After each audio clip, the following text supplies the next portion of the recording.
PRP singkatan dari platelet rich plasma. Seperti kita ketahui bahwa darah kita itu terdiri atas 4, yaitu plasma, eritrosit, sel darah merah, lalu leukosit, sel darah putih, atau trombosit atau platelet. Pada saat seseorang itu terkena luka, misalnya waktu teriris pisau atau terjatuh, maka yang bertanggung jawab terhadap proses penyembuhan luka ini rupanya platelet atau trombosit.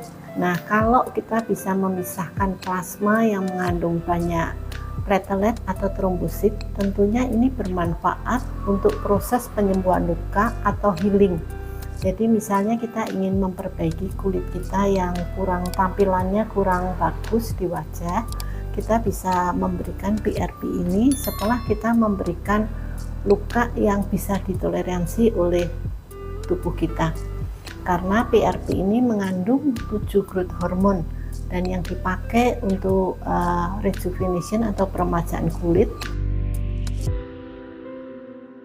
Kulit kita kan terdiri atas 3 lapis nih, epidermis, dermis, dan subkutis.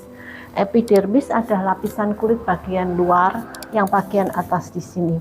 Jadi seandainya seseorang itu memiliki tampilan kulit yang kasar, lalu pori-porinya besar, kita bisa modifikasi dengan epidermis di sini itu kita berikan luka sedikit, kemudian PRP dioleskan di daerah tersebut.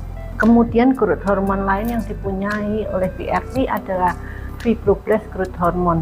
Nah, fibroblast ini bertanggung jawab terhadap kekenyalan kulit di daerah sini.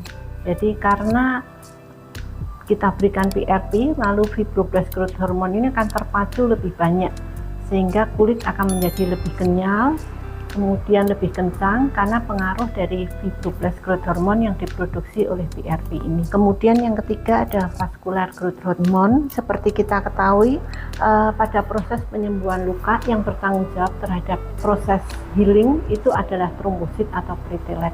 Nah, kalau kita bisa mengaktifkan vaskularisasi atau pembuluh darah di daerah tersebut, kulit akan menjadi lebih halus, mengkilat, dan kemudian cerah. Tetapi tidak semua proses itu bisa menghasilkan platelet yang banyak gitu. Di Stefani kita memproses darah pasien sehingga akan terbentuk 3 bagian seperti yang kita lihat di atas. Di bagian bawahnya adalah sel darah merah, kemudian platelet rich plasma, dan yang di atas ada plasma yang mengandung platelet tetapi jumlahnya sangat sedikit. Nah, kita hanya menggunakan yang bagian tengah untuk membantu proses penyembuhan luka di daerah kulit, atau kita bisa juga berikan misalnya di rambut. Di rambut, pada kulit rambut yang mulai rontok kemudian lepas, biasanya terjadi pembuluh darah atau vaskularisasi di daerah situ itu mulai berkurang. Nah, dengan kita memberikan PRP yang mengandung vascular growth hormone, pembuluh darah di situ menjadi aktif kembali sehingga rambut yang tadinya tipis-tipis akan menjadi subur kembali. Kemudian PRP bisa juga kita gunakan misalnya di daerah persendian atau pada dokter gigi juga menggunakan PRP ini.